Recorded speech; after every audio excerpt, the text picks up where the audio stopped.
Ini di antara benda yang besar dalam hidup setiap mukmin. Lepas pada kita jaga Allah dan juga Rasul, di antara benda yang kita kena jaga ialah jaga Allah, jaga kedua ibu bapa kita. Ini yang diajar dalam Islam. Islam diajar demikian. سنخوض معاركنا معهم وسنمضي جموعا نردعهم.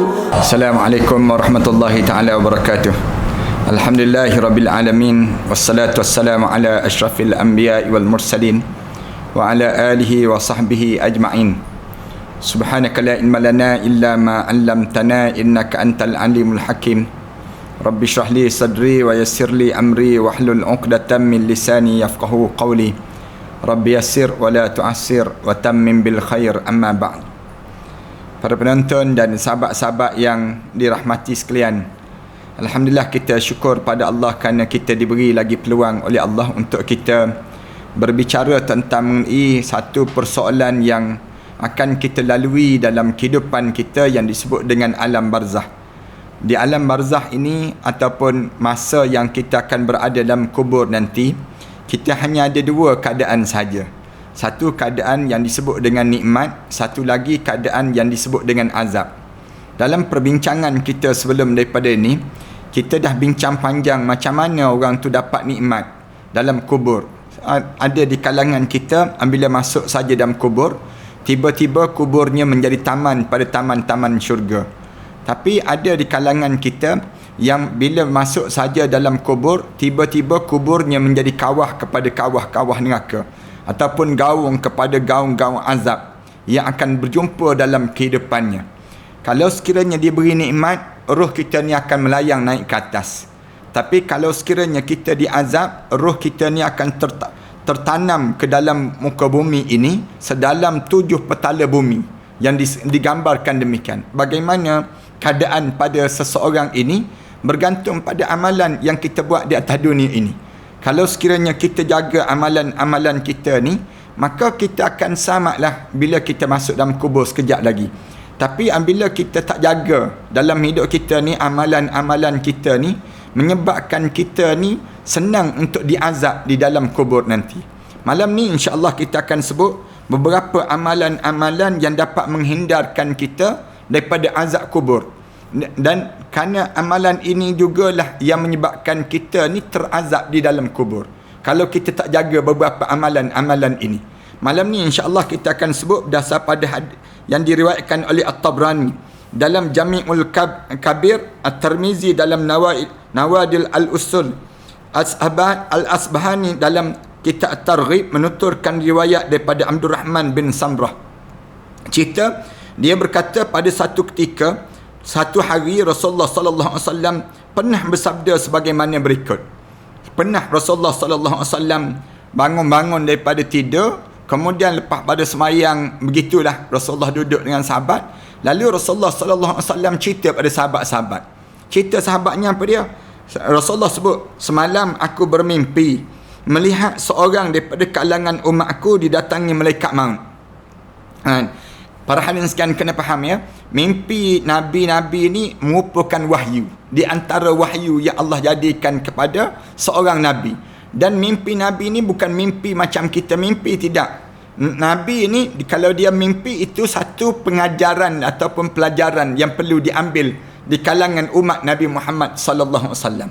Ini kelebihan pada mimpi nabi lah. Dalam Rasulullah sallallahu alaihi wasallam dicerita, malam aku tidur kemudian aku mimpi. Mimpi akunya cerita tentang mengenai bagaimana malaikat maut yang nak mencabut nyawanya. Ada seorang umat aku yang didatangi, seorang di kalangan umat aku didatangi oleh malaikat maut untuk nak cabut nyawa dia. Rasulullah ditunjukkan demikian. Lalu tiba-tiba Rasulullah sallallahu alaihi wasallam sebut, datang amalan kebaikan yang dilakukan kepadanya untuk menyelamatkan dia di azab di dalam kubur. Datang amalan kebaikan pada diri dia. Amalan apa yang menyelamatkan dia ni daripada kena azab dalam kubur? Amalan yang dilakukan kepada orang tua dia yang menghalang malaikat maut tadi. Yang menghalang, yang disebut dengan azab kubur dan juga kematian dalam keadaan su'ul khatimah. Na'udzubillah min dzalik. Waktu mana amalan yang dia berbuat baik tu, amalan apa dia? Amalan dia jaga mak ayah. Ini di antara benda yang besar dalam hidup setiap mukmin. Lepas pada kita jaga Allah dan juga Rasul, di antara benda yang kita kena jaga ialah jaga Allah, jaga kedua ibu bapa kita. Ini yang diajar dalam Islam. Islam diajar demikian. Bila kita lepas pada kita jaga yang namakan dengan Allah dan juga Rasul, kemudian Allah yang kita kena jaga lagi kedua ibu bapa kita. Kedua ibu bapa kita ni di antara perkara yang perlu kita jaga dalam hidup kita.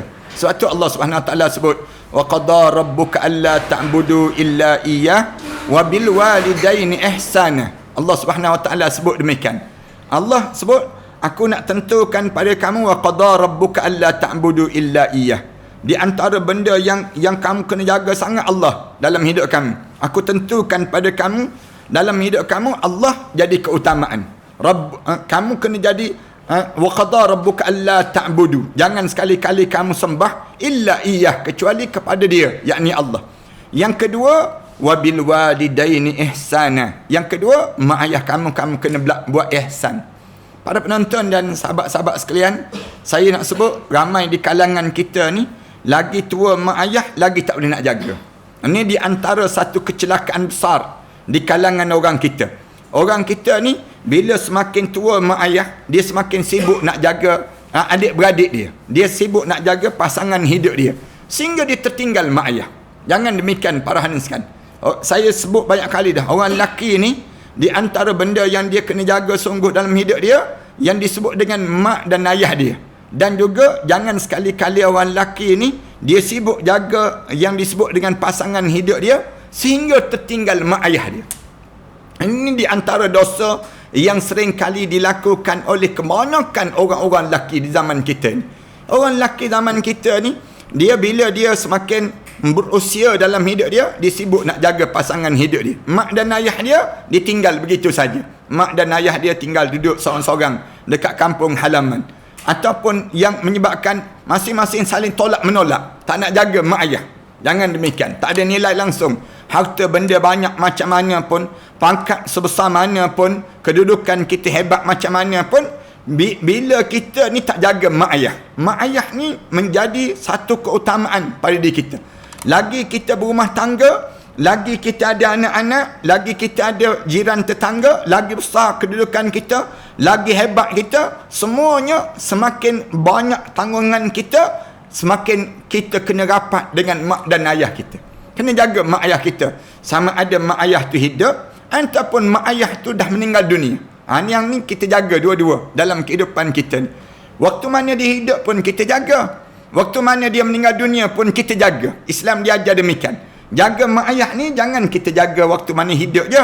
Tapi tiba-tiba waktu mana dia dah meninggal dunia kita tak jaga. Islam dia nak suruh kita jaga dua-dua. Waktu mana dia hidup jaga, waktu mana meninggal dunia pun jaga. Macam mana cara nak jaga ni? Cara nak jaga ni, ni kena buka kitab balik. Kemudian kena belajar balik. Jangan sampai peringkat di mana bila kita sibuk dalam hidup kita dengan tugasan harian kita ni, sehingga kan kita ni tertinggal ibu dan ayah kita. Berhati-hati anak lelaki. Kalau kalian nak suruh kalian selamat, waktu mana kalian dekat nak meninggal dunia. Sakarat kalian.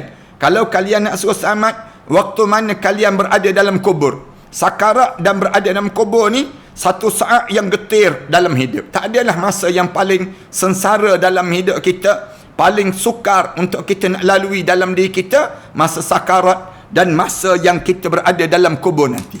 Kalau kita boleh selamat waktu mana sakarat, waktu mana roh kita sedang ditarik ni, kemudian sampai dalam kubur, kita insya-Allah kita akan selamat. Dengan syarat kita ni jaga dalam kehidupan kita, jaga kedua ibu bapa. Rasulullah cerita demikian. Bila dia nak tarik nyawa tu, kerana kebaikan dia kepada mak ayah lah yang menyebabkan dia ni Allah jadikan ringan pada diri dia saat mana dia menghadap di hadapan Allah.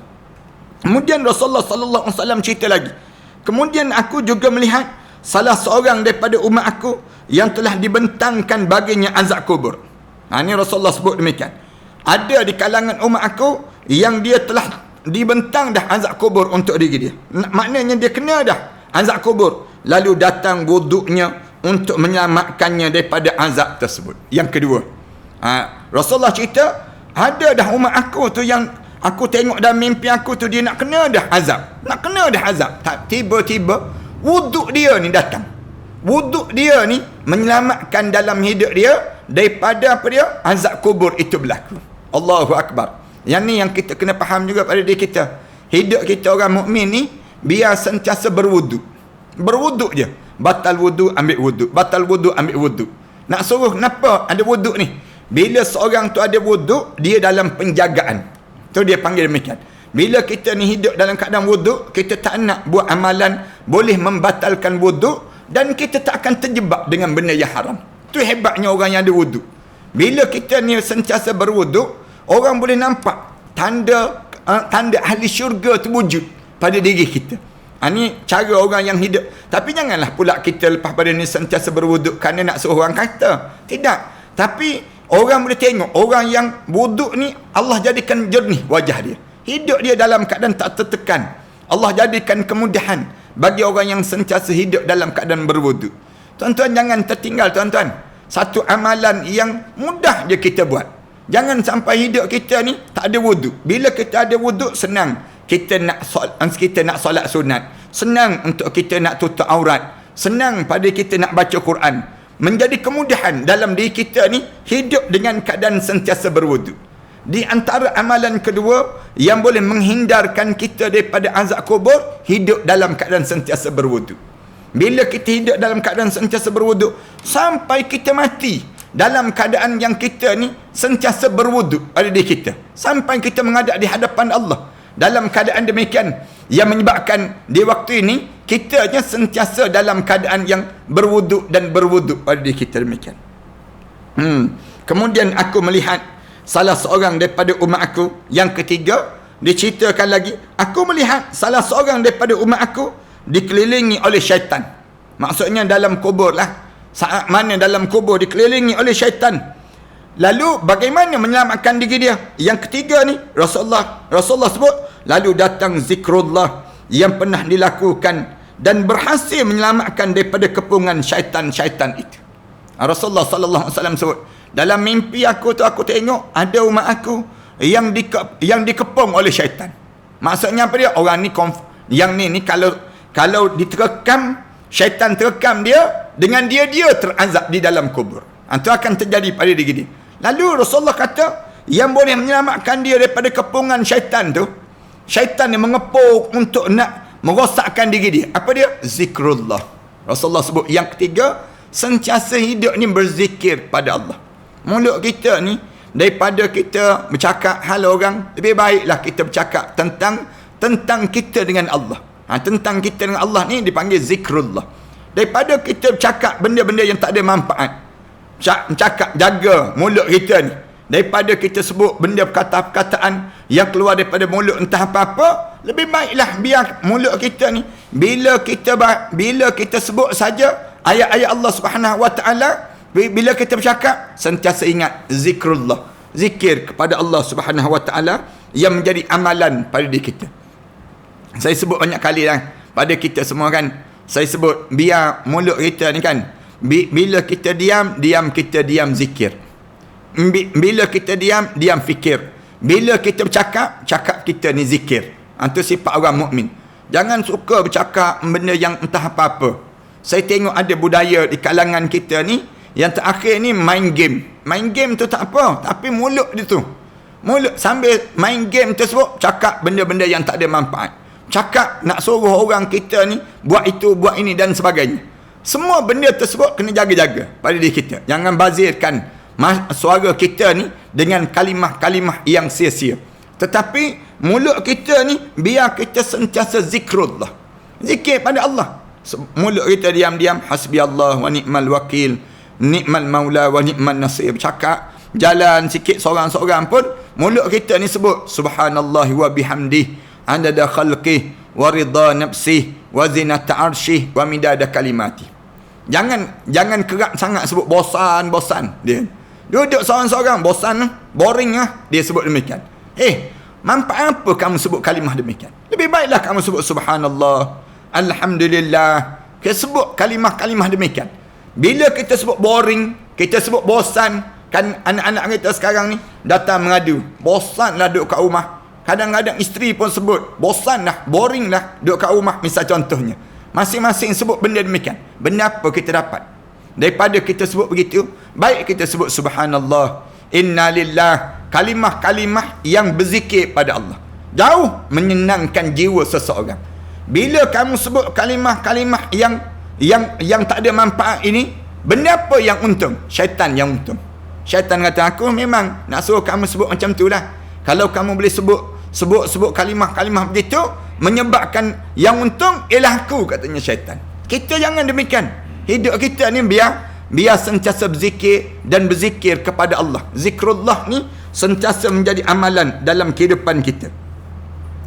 Digambarkan bila dia sentiasa berzikir tersebut menyelamatkan dia daripada kepungan syaitan itu. 3 amalan, di antara amalan yang boleh menyelamatkan kita dalam kubur nanti, terhindar daripada azab kubur, ialah dengan berzikir kepada Allah Subhanahu Wa Taala. 3. Kemudian yang seterusnya, Rasulullah cerita, aku melihat seorang daripada umatku yang dikelilingi oleh para malaikat pemberi siksaan. Aku tengok ada malaikat yang mula mengepung dia untuk menyiksa dia. Lalu datanglah solat yang datang dan menyelamatkan dia daripada tangan para malaikat tersebut. Allahu Akbar. Bila dah mula nak kena azab tersebut, tiba-tiba solat datang. Dah dalam keadaan malaikat dah mula nak azab dia dalam kubur tu, datang solat. Jaga solat. Sama ada solat yang disebut dengan solat fardu. Yang kedua, solat sunat. Solat sunat ni kita sentiasa buat amalan pada diri kitanya. Jaga solat sunat. Solat sunat yang paling afdal apa dia? Solat tahajud. Bangun malam-malam untuk kita solat tahajud. Dalam keadaan yang diam kita, yang dalam keadaan kita ni, dalam keadaan kita bermunajat pada Allah Subhanahu Wa Taala. Saya sebut banyak kali ni pada diri kita, dan saya tunjuk macam mana cara nak tahajud di kalangan kita ni. Bagaimana cara kita nak bertahajud? Cara Rasulullah sallallahu alaihi wasallam bertahajud. Pada diri kita boleh buat amalan di kalangan kita ni. Yang ni amalan yang perlu kita buat. Kemudian sembahyang sunat apa lagi dalam hidup kita? Sembahyang sunat duha. Kalau malam dengan kita bangun qiyamul lail. Kemudian siang hari kita sembahyang sunat duha. Pada diri kita ambil peluang. Sembahyang sunat apa lagi? Sembahyang sunat qabliyah dan ba'diyah.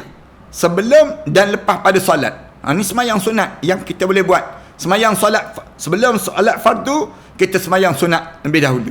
Kecuali ada yang dibincang oleh alim ulama, tak perlu solat sunat. Bila? Lepas sembahyang asar, tak ada sembahyang sunat. Sebelum maghrib, mengikut mazhab Syafi'i kita, qaul jadid ni dia sebut bahawa sebelum maghrib tak ada sembahyang sunat. Terus sembahyang maghrib, kerana waktu maghrib ni terlampau singkat masa dia. Yang ada sembahyang sunat ni bila? Lepas pada sembahyang maghrib. Katanya pandangan yang baru. Qaul jadid, pandangan mazhab Syafi'i kita ni. Adapun qaul qadim, dia sebut bahawa sembahyang sunat sebelum maghrib ada, dan lepas pada maghrib pun ada. Walaupun mana sekalipun, siapa yang nak buat, siapa yang tak nak buat, diam-diam sudahlah. Maka kita di waktu mana kita buat dengan keadaan yang kita mengharapkan keredaan Allah, maka insya-Allah Allah akan turunkan para malaikat Allah menyelamatkan diri kita di dunia. Dan bila dalam kubur datang solat-solat kita ni mengelilingi diri kita daripada terkena azab yang disediakan oleh para malaikat di saat mana ingin mengazab di kalangan umat Rasulullah sallallahu alaihi wasallam. Kemudian Rasulullah sallallahu alaihi wasallam cerita lagi. Kemudian Rasulullah kata setiap kali mana kemudian Rasulullah sebut, aku melihat ada seorang daripada umat aku yang mengeluarkan lidahnya kerana kehausan. Dalam mimpi aku tu, aku tengok umat aku tu terkeluar lidah kerana haus sangat, dahaga sangat. Bila dahaga, seorang tersebut terjelih-jelih. Setiap kali ada kolam, dia dilarang mendekatinya. Rasulullah sallallahu alaihi wasallam cerita demikian. Setiap kali mana ada kolam, dia dilarang daripada mendekatinya. Lalu puasa yang pernah dikerjakan mendatanginya dan memberi minum kepadanya tersebut. Allahu Akbar. Tiba-tiba puasa datang. Bila puasa datang, yang menyelamatkan diri dia dalam mimpi Rasulullah sallallahu alaihi wasallam tadi, amalan pada diri dia saat mana dia dalam keadaan dahaga yang amat sangat. Para penonton dan sahabat-sahabat, orang dekat nak meninggal dunia ni, di antara perkara yang terjadi pada diri dia, dia akan rasa haus yang amat sangat. Dahaga pada diri dia. Ni kebanyakan orang yang dekat nak meninggal dunia, kalau kita tanya, apa tanda-tanda dekat nak meninggal dunia? Dia jadi dahaga. Kalau dia beri 7 lautan sekalipun untuk dia beri minum pada dia, tak akan habis perasaan yang disebut dengan haus ataupun dahaga yang amat sangat pada seorang. Dahaga ni sampai bila? Dahaga ni bagi orang yang tidak mukmin, dahaga dia start daripada kena tarik roh dia, kemudian sampai peringkat roh dia keluar, dahaga yang amat sangat, kemudian sampai turun ke dalam lubang kubur. Bila turun dalam lubang kubur, dahaga yang amat sangat pada diri dia seorang. Dan amalan apa yang boleh tolong pada diri dia untuk menjadikan keringanan pada diri dia? Amalan puasa yang dilakukan, puasa wajib dan puasa sunat. Dua amalan ni dikerjakan olehnya di atas dunia. Kita ni dalam musim-musim sebegini, orang lain sibuk dengan makan dan sebagainya, kita sibuk puasa sunat. Habiskan puasa sunat 6. Kemudian dalam masa yang sama, mulai besok kita berada pada dipanggil puasa putih 13, 14 dan 15 Syawal, yang kita berada tiap-tiap bulan puasa sunat pada 3 hari berturut-turut pada diri kitanya, 13, 14 dan 15. Setiap bulan kalender Islam kita puasa sunat. Maka di waktu tersebut pahala Allah jadikan semakin banyak yang Allah sediakan pada dia. Dan bila masuk dalam kubur dia ni, di saat mana dia dahaga yang amat sangat, tiba-tiba datang puasa yang datang membantu dia dan menghindarkan azab kubur yang akan dilalui kalau sekiranya tidak ada amalan-amalan demikian. Puasa sunat ayah-ayah yang usia 60 tahun ke atas, manakala ibu-ibu yang berusia 60 tahun ke atas tersebut, mana-mana orang yang dah berusia 60 tahun ke atas, saya cadangkan kalian dah tak ada kerja lain dah. Lalu apa benda yang kita kena buat? Puasa sunat. Puasa sunat dalam hidup kita. Isnin Kamis. Bulan-bulan dalam kalender Islam ni 13 hari. Setiap bulan tu pada lebih kurang kecuali bulan Ramadan. Kita teruskan sebulan dalam bulan Ramadan.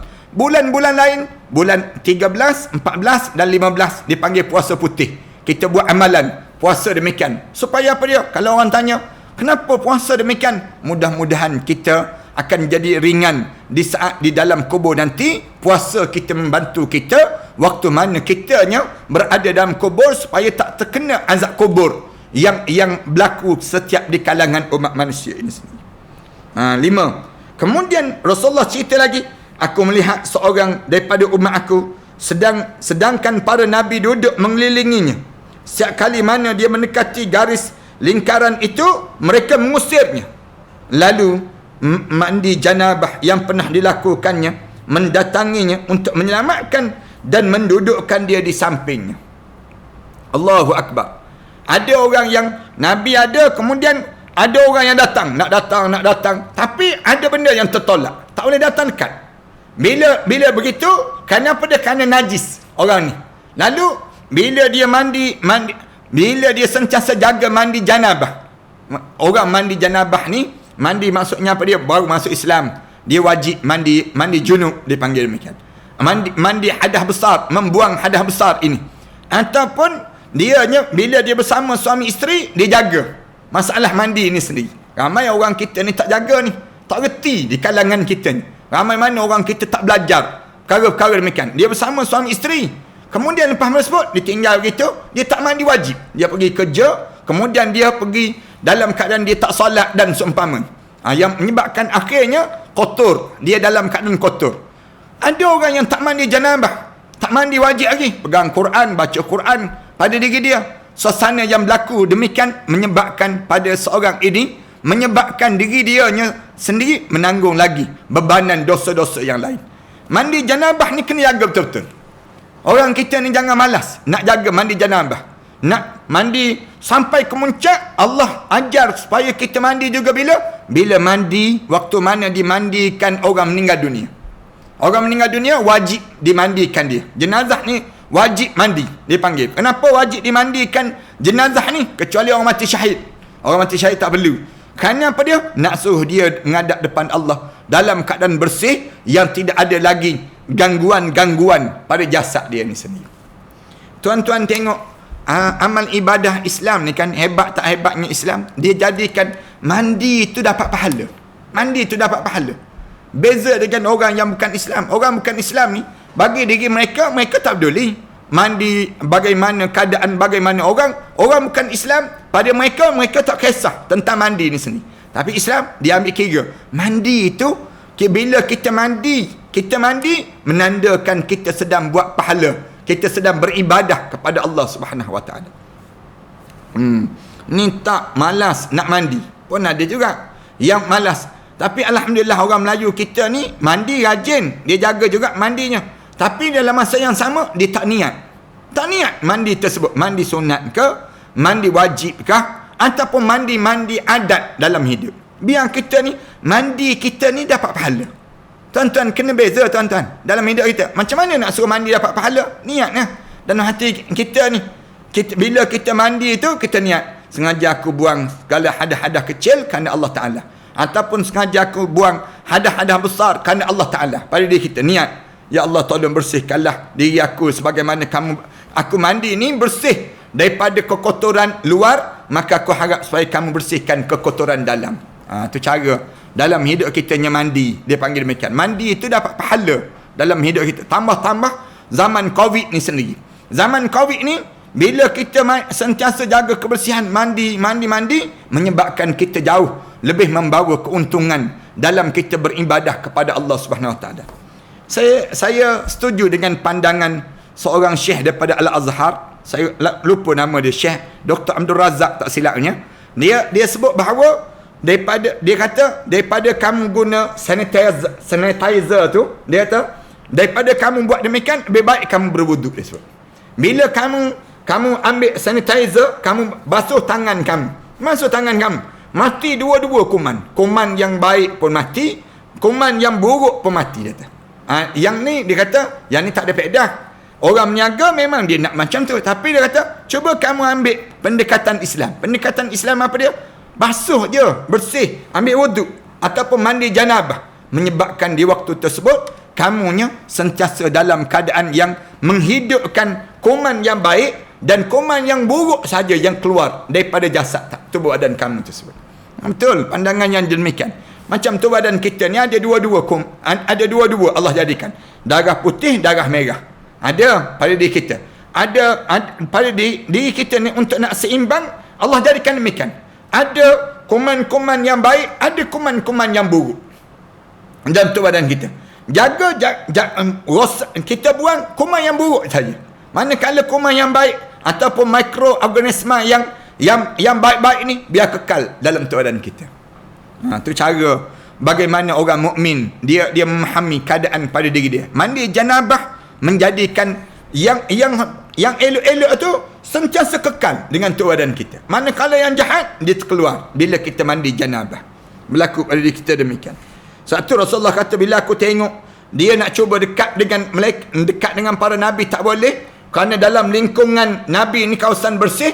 Lalu mandi janabah dia tu telah menjadikan dia dekat dengan nabi, terbuka pada diri dia, bersih pada tubuh badan dia. Allahu Akbar. Kita jadi orang mukmin ni kena begitulah para hadirin sekalian.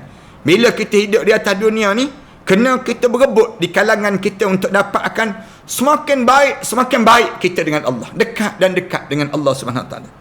Kemudian aku melihat seorang, Rasulullah cerita lagi, kemudian aku tengok lagi daripada umat aku yang di hadapan dan juga di belakang terdapat kegelapan, sedangkan dia sedang bingung, tidak tahu hendak berbuat apa. Lalu haji dan umrah dia mendatanginya untuk menyelamatkannya. Rasulullah sallallahu alaihi wasallam cerita, bila aku tengok dalam mimpi aku tu, aku tengok ada umat aku ni dalam keadaan dia depan dia gelap, belakang dia gelap, sedangkan dia pula dalam keadaan bingung, tak tahu nak buat apa-apa.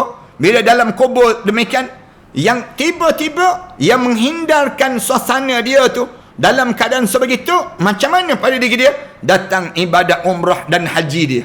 Ibadat umrah dan haji dia menjadikan sinaran cahaya yang indah pada diri dia daripada kegelapan saat mana dia keseorangan di dalam kubur itu sendiri.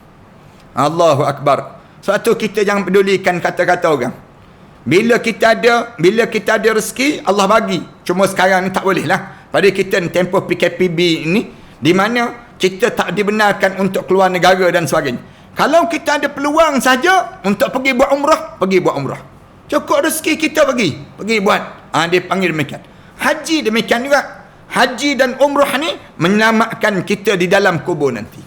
Orang kita ada duit, ada rezeki sikit, dia mula nak pergi melancong, pergi ke Hollywood, nak pergi ke Bollywood, nak pergi macam-macam wood. Akhirnya jadi kayu dia. Na'udzubillah min dzalik. Dalam hidup kita, sepatutnya bila kita ni Allah jadikan rezeki yang banyak, yang Allah kurniakan pada kita rezeki-rezeki, lalu kita simpan. Untuk apa? Untuk nak pergi ziarah Nabi Muhammad sallallahu alaihi wasallam.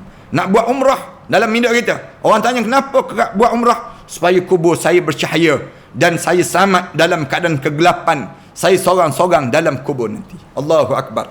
Kubur bercahaya dengan apa dia? Haji dan umrah yang kita buat waktu mana kita hidup di atas dunia ini sendiri. Bila kita pergi buat haji ataupun kita pergi buat umrah, buat sebanyak mungkin umrah. Orang tanya, perlu buat 7 kali ke Ustaz? Tak. Buat lebih pada 7 kali. Sekuat, sebanyak mungkin pada kita. Ada orang jawab, dia kata, tapi Rasulullah sallallahu alaihi wasallam buat sekali je. Dia sebut demikian. Tak. Rasulullah, dia berada di kawasan tersebut dan kemudahan itu berlaku padanya. Manakala kita berada jauh, nak datang ke Mekah ni tak mudah pada kita. Lalu apa masalahnya kalau kita buat kerap umrah kita ni, habis je kita buat umrah, kemudian malam tu tak ada kerja lain. Nak buat apa lagi? Pergi buat umrah lagi. Pergi ke Tan'im, pergi miqat. Kemudian balik semula ke Baitullah Haram. Kemudian tawaf sa'i sampai pecah kaki-kaki kita. Sampai bengkak kaki-kaki kita dalam melaksanakan ibadat umrah. Nanti bila kita dalam kubur nanti, kita akan rasa bercahaya. Rasulullah SAW, alhamdulillah, Allah kurniakan nikmat sebegini dalam hidup aku dan peluang yang aku ada, lalu aku laksanakan perintah Allah Subhanahu wa taala. Allahu Akbar. Ni cara kita nak menghindarkan daripada terkena azab kubur. Pada diri kita demikian. Sehingga kan Rasulullah kata, sehingga keduanya mengeluarkan daripada kegelapan itu. Haji dan umrah ni jadi bercahaya pada dia dan memasukkan ke dalamnya cahaya. Aku menyaksikan seseorang. Lepas pada itu Rasulullah kata, aku tengok lagi dalam mimpi aku tersebut seorang daripada umatku yang mengajak orang mukmin untuk bercakap, tetapi mereka semua sekali tidak mengajaknya bercakap. Rasulullah sallallahu alaihi wasallam cerita, aku tengok ada di kalangan umat aku tersebut, dia ajak orang bercakap, tapi dia kata bila aku ajak orang ni, aku tengok dia ajak orang bercakap, lalu tak ada orang nak bercakap dengan dia. Bila tak ada orang nak bercakap dengan dia, lalu datang silaturrahim seraya berkata, wahai sekalian orang yang beriman, ajaklah dia bercakap, sehingga mereka pun mengajak dia bercakap. Dalam kubur senyap je, tiba-tiba dalam senyap tu kita nak bercakap dengan orang, tapi orang buat tak peduli, buat dek je. Macam mana nak buat di waktu tersebut? Macam mana kita nak suruh kita boleh bercakap juga dengan orang ni, orang mukmin ini? Lalu datang silaturrahim, dia menyambung silaturrahim. Dia ada orang atas dunia ni yang jenis hidup dia dalam keadaan yang dia ni peramah, dia panggil. Orang yang mudah, dia berjumpa dengan orang je, dia mula tegur, datang daripada mana? Assalamualaikum. Orang Islam ke? Dia tanya soalan demikian. Dia pun jawab, ya, waalaikumsalam, saya orang Islam. Asyhadu an la ilaha illallah wa asyhadu anna Muhammad Rasulullah. Mula dia rasa macam adik-beradik, peramahnya. Ada orang yang macam tu. Ada orang yang jenis berat mulut. Nak bagi salam pada orang pun tak boleh. Jumpa dengan orang pun tengok je dia. Lama tu bila kita nak keluar, Ustaz Ahmad Dasuki kan? Dia sebut demikian. Dia sebut, kita jawab ya. Kita senyum pada dia. Misal contohnya, dia pun kata, Allah Ustaz, minta maaf lah Ustaz, berat mulut saya, dia sebut demikian. Ada kes-kes yang terjadi demikian. Kita masuk, kadang-kadang kita masuk tu kita bagi salam. Jumpa dengan orang, masuk dalam lift, kita bagi salam. Assalamualaikum. Orang pangkat pandang pada kita. Kita buat terti je. Kerana apa dia? Kerana kita menyambung silaturrahim. Rasulullah sallallahu alaihi wasallam sebut, ifsus salam ala man ta'arrafta wa man lam ta'arifta. Sebarkan salam pada orang yang kamu kenal dan orang yang kamu tak kenal. Sebut assalamualaikum. Jumpa dengan orang mukmin, tengok tanda dia ada tanda-tanda mukmin, bagi salam. Assalamualaikum. Saya berjumpa kat mana? Dia sebut demikian. Saya rasa muka ni familiar je, dia sebut demikian. Dia sebut demikian. Kita pun jawab, ya. Saya tengok kat mana encik ni, dia sebut demikian. Kita pun jawab, kat mana? Oh, ni Ustaz Ahmad Dasuki ke? Dia tanya. Maknanya orang yang jaga silaturrahim. Bagus, orang yang jenis demikian. Kita jawab, ya. Kita sebut demikian. Kadang-kadang kita tanya dahulu, kita bagi salam dahulu. Nak sebutnya berlumba di kalangan kita menyambung silaturrahim. Orang Islam ni bukan orang yang hidup melaga-lagakan orang. Bukan hidup yang mengadu domba orang. Orang ni semua kena azab kubur. Hidup kita menyatukan orang mukmin. Hidup kita ni mendamaikan orang mukmin. Selain daripada itu, aku juga menyaksikan salah seorang daripada umat aku. Rasulullah sallallahu alaihi wasallam cerita lagi 8 perkara dah yang boleh menyelamatkan kita daripada azab kubur. Kalau kita ni hidup dalam keadaan berkelahi, mati dah masuk dalam kubur nanti, memang azab kubur akan terjadi. Jangan hidup demikian. Jangan kita suka nak laga-lagakan orang. Orang tu perasuah kita sebut. Orang tu penyangak. Orang tu kita sedap sebut. Yang kita tak jadi penyangak ke? Yang kita ni, yang kita kata orang ni kleptokrasi. Macam-macam gaya. Dia gagal kerasi, dia panggil demikian. Nak sebutnya, di kalangan kita ni, tuduh-menuduh. Di kalangan kita tak habis-habis. Bila masuk dalam kubur, jumpa dengan malaikat. Orang yang macam ni dihumban dan disembam ke dalam 7 tala bumi kerana hidup dalam keadaan menyakitkan dan menyusahkan. Allahu Akbar. Orang-orang macam ni elok-elok Allah bagi kebaikan dalam kehidupan kita, tiba-tiba jadi kemungkaran dan kemusnahan pula dalam masyarakat kita demikian. Selain itu juga aku menyaksikan, insya-Allah kita sambung pada malam kemudian nanti yang ke-9, yang ke-10, kerana di antara saat-saat yang berada dalam kubur ni, saat-saat yang diberi nikmat ataupun diberi azab. Malam ni kita dah sebut lebih kurang 8 sebab, dan insya-Allah ada lebih kurang cerita kita ni lebih kurang 20 lebih yang cerita tentang mengenai amalan yang boleh menyelamatkan kita daripada azab kubur itu sendiri, insya-Allah. Kita sedang mengajak tuan-tuan untuk jadikan kematian kita ni kematian husnul khatimah. Saya karang sikit susunan macam mana nak suruh kematian kita ni kematian husnul khatimah. Itu di depan tu, tuan-tuan dapatkan kitab tersebut, tuan-tuan hubungi talian 019 577 6306 577 6306. Dan dalam masa yang sama juga sahabat-sahabat yang ingin menaja pelajar-pelajar yang menghafal Quran, insya-Allah kita dah mula bersedia untuk nak, kita tengok kalau kementerian dah mula buka ruang untuk nak membuka ruang untuk pengajian anak-anak kita yang akan mengambil SPM ini. Mereka dah ada 30 juzuk, mereka nak ambil SPM dan juga nak ambil peperiksaan pada tahun ni. Mereka akan memulakan tak berapa lama lagi dah, insya-Allah. Mudah-mudahan Allah bagi kebaikan pada kita dalam pertemuan yang baik pada malam yang baik ini sendiri. Ada soalan ke saya nak jawab sikit? Soalan-soalan kalau ada. Harap lepas PKP pun ada live Ustaz. Untuk ibu-ibu yang ada anak kecil tak dapat ke masjid, seronok sangat dapat tengok live kuliah Ustaz. Siti Nur Syahirah binti Begam sebut demikian. InsyaAllah mudah-mudahan demikian. Kita sedang, untuk pengetahuan tuan-tuan, kita sedang mengemas kini terhadap peralatan-peralatan dan live kita ni. Kita beli peralatan-peralatan, ada sumbangan-sumbangan tuan-tuan yang masuk dalam media An-Nabawi di 562106693250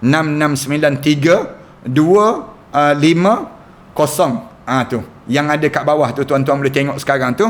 Tuan-tuan yang telah infak dalam bulan Ramadan baru ni, kita telah beli beberapa peralatan. InsyaAllah saya akan tunjukkan peralatan-peralatan yang mencanggihkan lagi. Mencanggihkan lagi.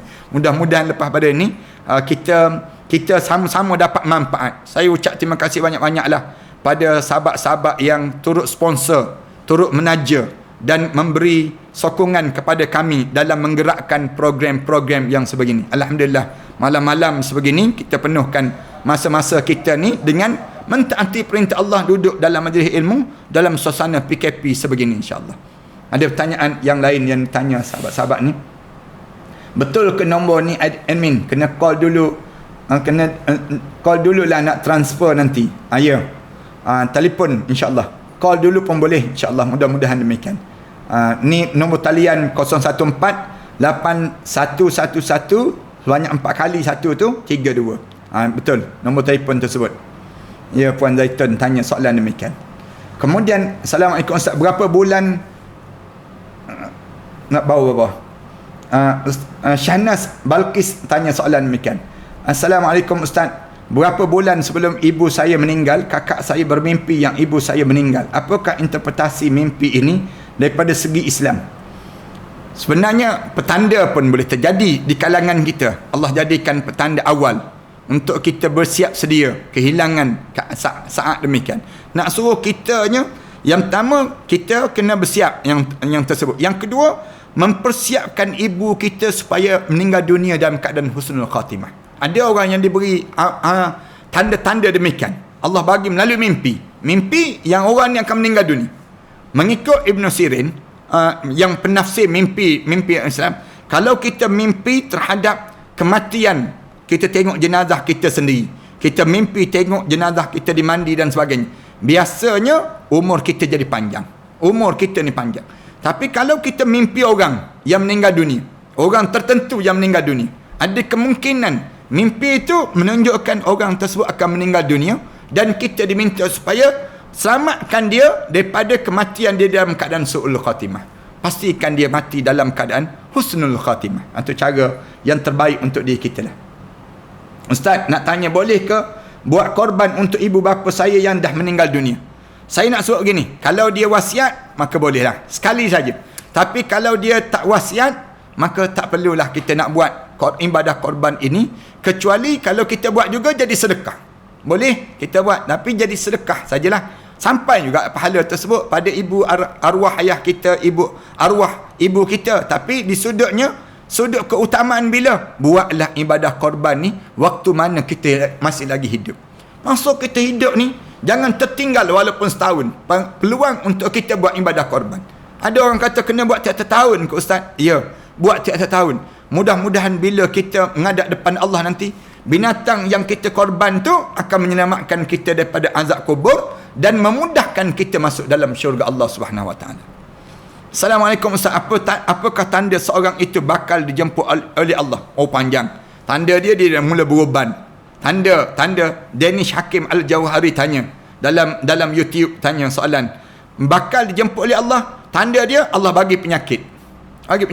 Tanda besar orang tu nak dijemput oleh Allah, umur dia 60 tahun. Siapa yang sampai umur 60 tahun, tanda yang confirm dia akan dipanggil menghadap depan Allah. Sampai dia umur 60 tahun, dia akan dipanggil. Dan tanda yang lebih dekat lagi dengan kitanya bila hijab mata kita mula dibuka. Nah, itu tanda besar lah.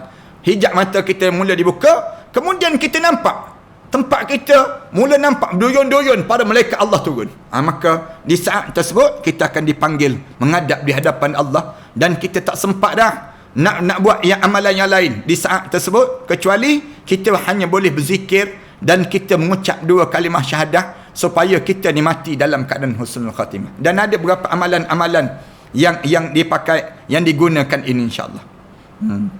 Ustaz, jika kita mengumpat dekat seorang tu, lepas tu kita minta maaf dengan dia tapi tak cakap sebab kita minta maaf, boleh ke Ustaz?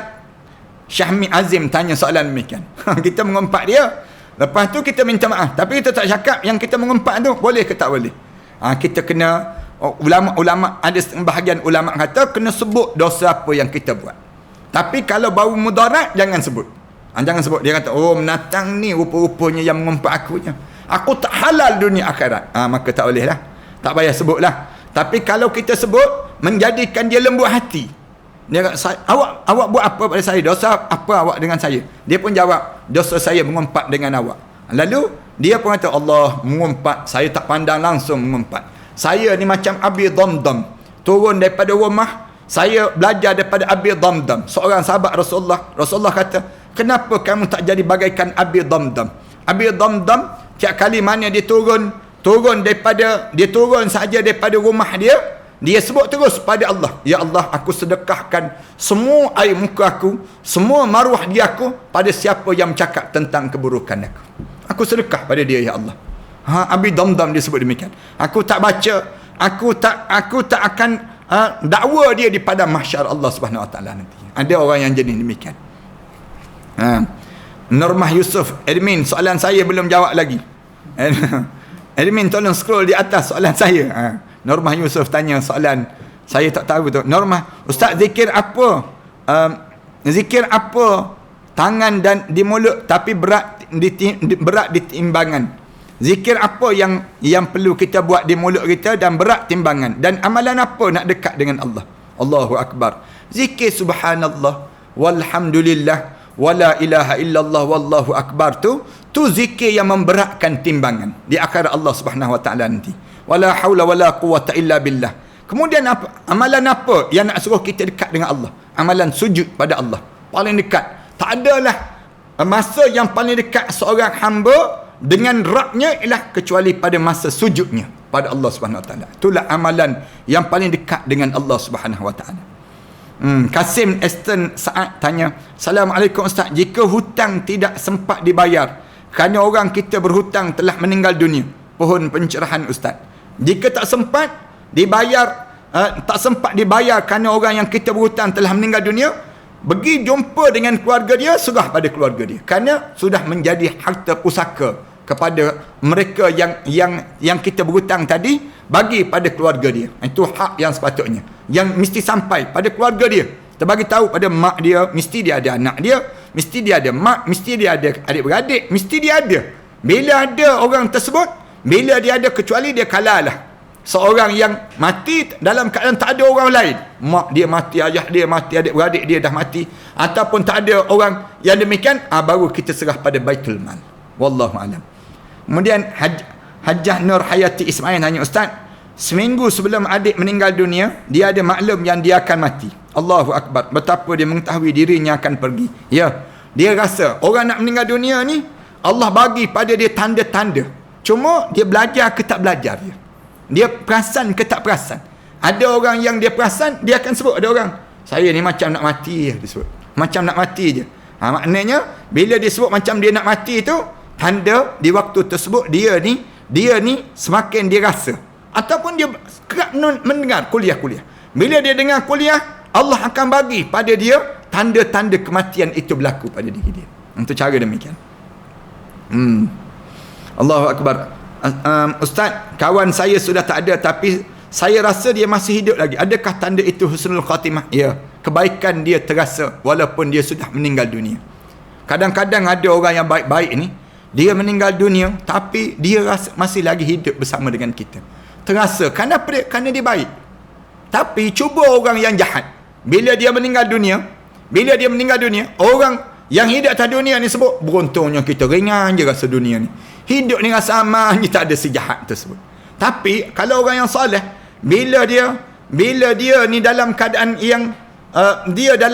yang dia ni suasana pada diri dia soleh tadi, membawa kebaikan yang walaupun dia meninggal dunia, masih lagi disebut pada diri dia sebut. Ustaz Zaiti ni tiba-tiba muncul tu, kenapa? Kerana kita tak ada ilmu, dia akan jadi demikian. Tapi kalau kita ni ada ilmu, yang ditanya, Dina tanya, dia kata, kenapa dia jadi anxiety saat ini? Tapi kalau kita ada ilmu, kita tahu suasana yang akan lalui, suasana apa yang kita akan lalui di saat yang akan datang nanti.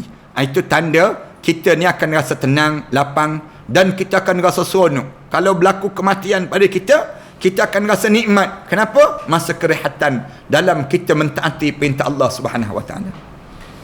Salam Ustaz, boleh tak Ustaz cerita sikit hikmah membaca surah Al-Mulk setiap hari? Siapa yang tidur, sebelum tidur Rasulullah sebut, dia baca surah Al-Mulk, dia tidur malam tu, dia meninggal dunia. Tiada azab kubur dan tiada pertanyaan malaikat munkar dan nakir untuknya. Baca. Yang kedua, bila dia baca tiap-tiap hari surah Al-Mulk, tiap-tiap hari pada dia, terjaga dengan para malaikat. Malaikat jaga, iringi dia. Kemana saja dia pergi, dia ada pengawal malaikat yang akan jaga pada diri dia. Yang ketiga, dia akan diselamatkan daripada azab kubur dan azab api neraka Allah bila dia sentiasa membaca surah Al-Mulk. Allahu Akbar. Ustaz, sejak PKP ni selalu teringat mati. Allah, itu tanda ke Ustaz? Tanda mati. Baguslah sebenarnya. Tanda nak suruh kita bersiap. Jangan kita ingat pada mati sehingga kita jadi takut dan gugup. Jangan. Tetapi kita ingat pada mati ni menyebabkan kita ni semakin dekat dalam persiapan kita menghadap depan Allah. Ustaz, bagaimana nak jumpa dengan roh yang telah meninggal dunia? Rasa rindu pada arwah tok nenek saya. Baca doa. Baca doa supaya Allah Subhanahu Wa Taala kurniakan peluang untuk kita berjumpa dalam mimpi-mimpi kita. Mimpi-mimpi orang saleh. Sebelum tidur, dianya ambil wuduk, kemudian kaki dia jangan menghadap ke kiblat, kemudian dia tidur mengikut sunnah Rasulullah sallallahu alaihi wasallam. Dia sebut, dia selawat pada Nabi Muhammad sallallahu alaihi wasallam sebanyak mungkin sampai dia tertidur. Mudah-mudahan malam tersebut dia bermimpi berjumpa dengan arwah hayah, arwah-arwah yang telah meninggal dunia di Illiyin. Allah kurniakan demikian untuk mereka sebut. InsyaAllah mudah-mudahan. Kemudian soalan, kenapa kadang-kadang terasa kosong je Ustaz dalam hati ni? Kerana kita biarkan demikian. Jangan begitu. Dalam hati kita ni, jangan kita biarkan rasa kekosongan itu, jangan. Tetapi kita kena sentiasa banyakkan berzikir. Banyakkan zikir, sebut la ilaha illallah wahdahu la syarikalah, lahul mulku wa lahul hamd wa huwa ala kulli syai'in qadir. Semua tersebut kita buat lakukan demikian. Ruslini Omar, Ustaz, apakah kena bayar zakat duit hadiah pencen dan duit KWSP yang kita keluarkan? Ya, bila cukup haul dan cukup nisab. Dua benda ni jaga. Cukup haul, maksudnya haul cukup setahun. Yang kedua cukup nisab. Bila kita keluar daripada duit tersebut, kita mula dalam keadaan yang kita mula dalam keadaan yang kita menjadikan diri kita ni seorang yang kita memiliki barang tersebut. Bila kita milik, maka di saat tersebut kita kena keluarkan zakat pada diri kita. Ada anak kita Gusi tanya ni, Assalamualaikum Ustaz, saya pemain tegar PUBG. Boleh ke saya main lagi jika saya menghindari tempat sembah menyembah tu dan menasihati rakan-rakan bersama untuk tidak ke sana? Adakah itu dibolehkan? Saya nak sebut begini, Gusi, saya tegur petang tadi. Bila saya dapat maklumat di kalangan anak-anak muda ni, sampai yang main PUBG ni, di kalangan kita pergi sampai peringkat menyembah berhala untuk dapat kuasa. Nak makan apple untuk guna kuasa sihir pada mereka sebut. Semua ni syirik pada Allah Subhanahu Wa Taala. Jangan terlibat Gusi, dan juga di kalangan anak-anak kita. Main PUBG ni bukan jatuh haram, tidak. Haram bila dia terlibat dengan unsur-unsur syirik pada Allah. Tapi kalau nak main macam main PUBG untuk permainan yang biasa-biasa, sehingga kita tak lupa bila sampai waktu solat. Waktu mana, jangan sampai peringkat berjudi. Jangan sampai peringkat kita ni terlibat dengan unsur-unsur maksiat ataupun unsur-unsur tadilah sembah berhala, nak dapat kuasa sampai sanggup untuk lakukan upacara demikian. Semua ni syirik pada Allah yang boleh menghancurkan akidah kita. Gusi, biar jadi gusi betul-betul, senang kita. Jangan jadi gusi yang mencekik, senang cerita. Jangan kita ni gigit Islam kita ni dengan gigi gerham. Jangan sampai kerana nak main sampai kita syirik pada Allah SWT. Main tak ada masalah.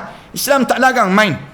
Islam suruh kita main, tak ada masalah dalam permainan kita. Tapi jangan main sampai peringkat kita lupa tanggungjawab kita sebagai seorang mukmin, sehingga kan kita nak kepada kuasa itu, nak pada ilmu sihir tersebut dan sebagainya, sampai peringkat kita ni langgar batasan dan syariat yang diajar oleh Allah Subhanahu Wa Taala pada kita.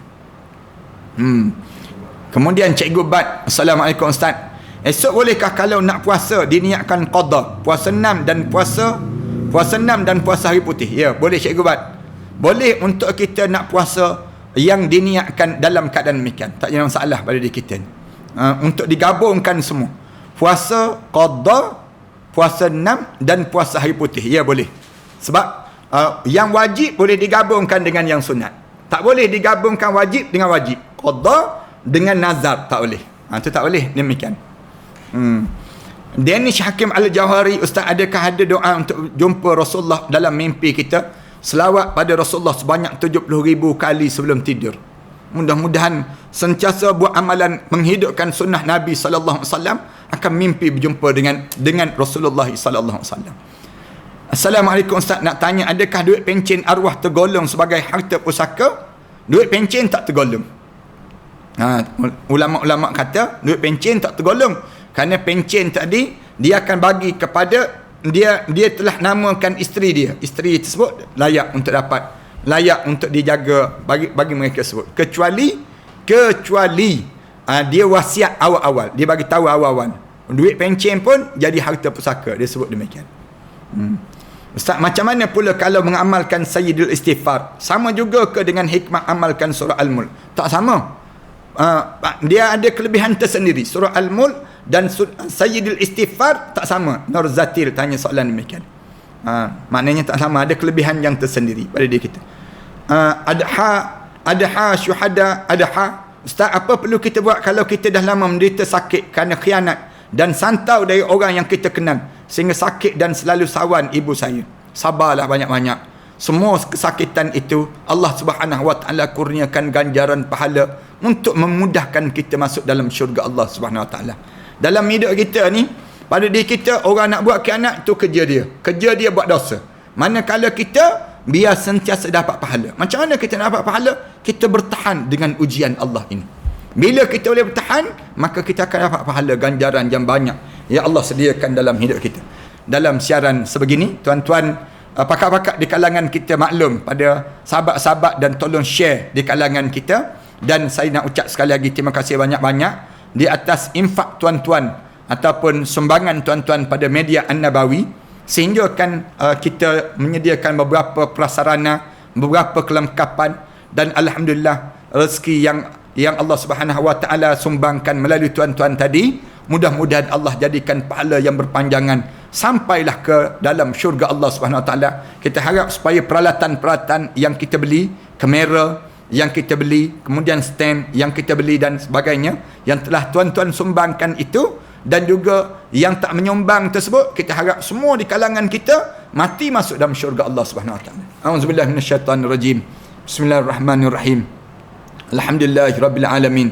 Wassalatu wassalamu ala asyrafil anbiya'i wal mursalin wa ala alihi wa sahbihi ajma'in. Allahumma shrah lana sudurana wa hassin akhlaqana wa yassir lana umurana. Allahumma inna nas'aluka al-huda wat-tuqa wal-afafa wal-ghina. Rabbana 'alaika tawakkalna wa ilaika anabna wa ilaikal masir. Rabbana atina fid dunya hasanah wa fil akhirati hasanah wa qina adzaban nar. Sallallahu ala Muhammad wa ala alihi wa sahbihi wasallam. Alhamdulillahi rabbil alamin. خذ معاركنا معهم وسنمضي جموعا نردعهم ونعيد الحق المغتصب وبكل القوة ندفعهم وبكل القوة ندفعهم بسلاح الحق البتار سنحرر أرض الأحرار ونعيد الطهر إلى القدس من بعد الذل وذا العار من بعد الذل وذا العار سنخوض معاركنا معهم وسنمضي جموعا نردعهم ونعيد الحق المغتصب وبكل القوة ندفعهم وبكل القوة ندفعهم وسنمضي ندك معاقلهم بدبيل دام يقلقهم لا إله إلا الله محمد رسول الله عليه صلاة الله وآله والأحبة